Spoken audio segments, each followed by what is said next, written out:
Bom, Gilson, vamos lá, Gilson. A gente fez questão aí de bater um papo com o Gilson nessa manhã, até porque o assunto está fresco aqui na memória da nossa audiência. Fizemos uma enquete outro dia aí com essa semana, a partir do momento em que teve a reunião aqui com o Partido Novo no estado, e você foi lançado aí como pré-candidato ao Senado.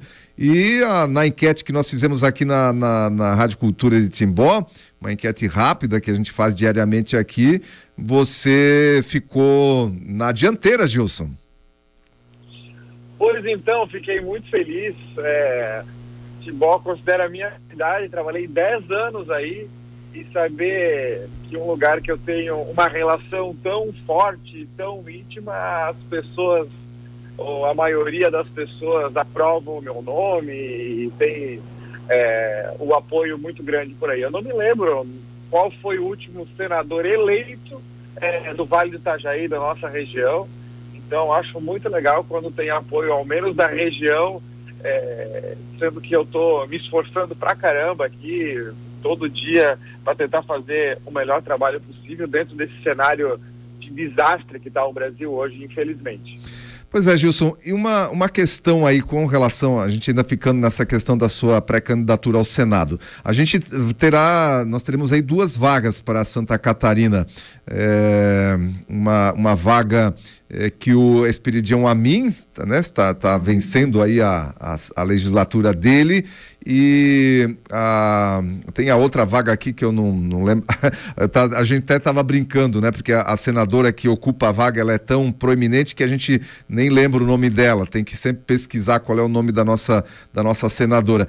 Mas nós temos outros nomes, né? Que estão buscando também essa vaga no Senado. Você comentava comigo que a Júlia Zanatta não vai concorrer. A gente deve ter aí a Carol Detoni. O Esperidião Amin, será que vai para buscar mais uma vez a reeleição ao Senado? A outra senadora que nós temos no estado de Santa Catarina é a dona Ivete. Ela era suplente do Jorginho Melo, e como o Jorginho virou governador, hoje ela é senadora da República por Santa Catarina, o que é péssimo, porque ela é do MDB, que é base do governo Lula hoje, inclusive acompanha o governo em diversas votações, até mesmo o DPVAT, ela votou a favorável e foi recriado esse imposto por um voto do Senado Federal. Mas, enfim, o Amin deve sim disputar a reeleição, né? Ele tem um histórico político de vida inteira, ele tem 5 décadas de mandato.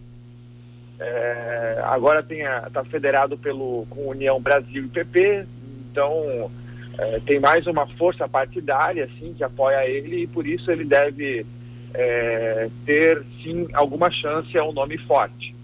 Lá no PL, o governo gostaria de se reeleger, obviamente. A estratégia inicial era lançar somente um candidato do PL, e o outro candidato do PL, que seria da chapa do PL, seria algum candidato de um outro partido, para fazer aliança e melhorar as chances de uma reeleição.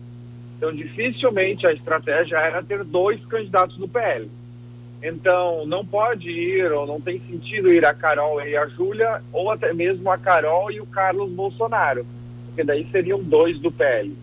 O natural seria ter alguém do PL e um outro candidato de um outro partido, que poderia ser do União, o próprio Amin, poderia ser alguém do MDB, poderia ser alguém do Novo, enfim, essa outra vaga que é disputada internamente na chapa do Jorginho.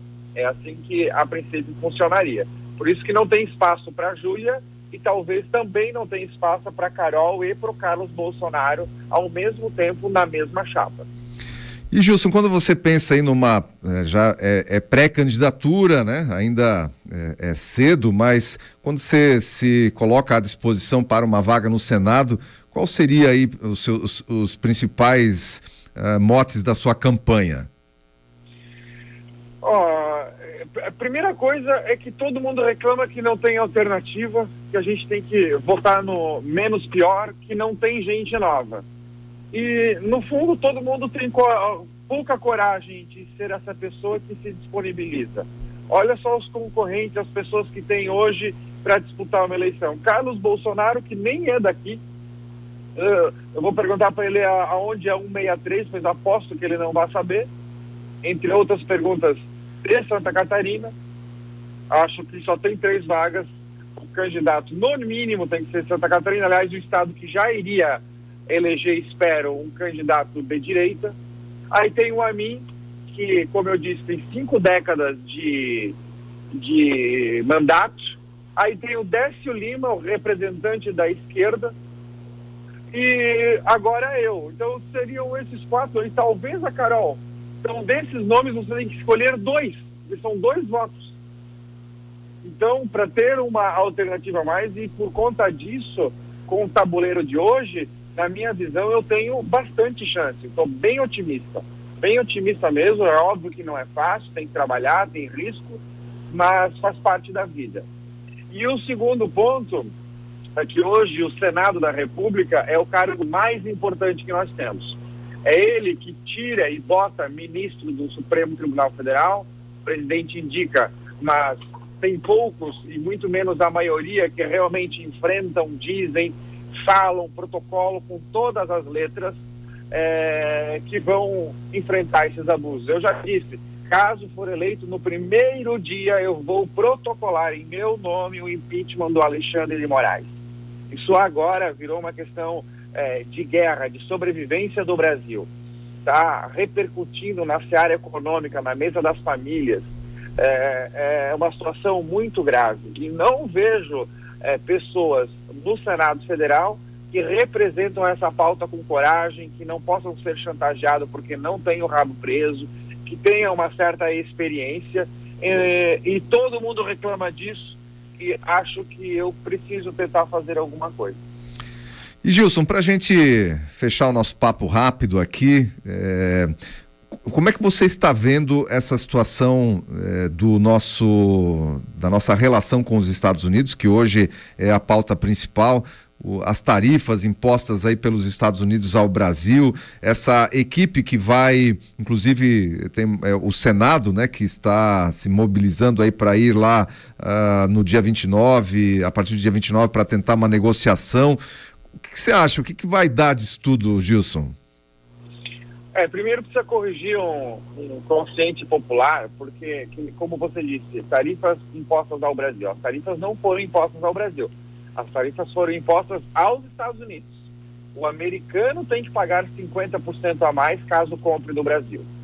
E isso é bom deixar claro, porque se entender que as tarifas são para o Brasil, esse discurso dá a entender de que os Estados Unidos está afetando a soberania nacional, o que não é verdade. Nada mais soberano do que o próprio país decidir o que entra e o que sai do seu próprio país e quanto custa. É óbvio que eu não concordo com esse tarifaço para os americanos, porque tem uma consequência para o Brasil. Mas a tarifa é para os americanos e contra os americanos. E a soberania hoje no Brasil, por conta desse discurso equivocado, as pessoas estão confundindo com burrice. A diplomacia brasileira, o Lula, a senhora sua esposa, eles deveriam ficar quietos, porque ao contrário do que a China fez, por exemplo, foi lá negociar, pediu desculpa, alinhou o rumo. O Brasil fez completamente diferente. O Lula disse que se o Trump estivesse aqui no Brasil, seria preso. Ele está tentando liderar uma concorrência com os Estados Unidos para criar uma moeda própria do BRICS, combatendo a hegemonia do dólar. Então é um absurdo atrás do outro, que hoje a gente não precisa discutir qual é a causa desse absurdo, porque o próprio Trump na carta escreveu.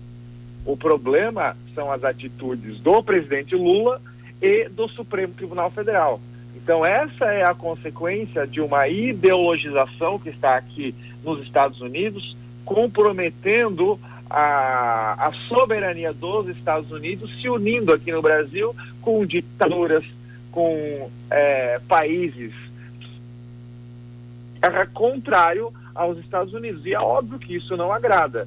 E os Estados Unidos fizeram isso sim em forma de retaliação e, ao invés do Brasil tentar corrigir os rumos, fez o contrário, aumentou a aposta. É terrível. O que a gente precisa fazer, tem 1 ano para a próxima campanha, é trocar essa gente que tomou conta do poder, tanto no Executivo como as pessoas que estão lá no Supremo Tribunal Federal, achando, aliás, que tem certeza que são deuses.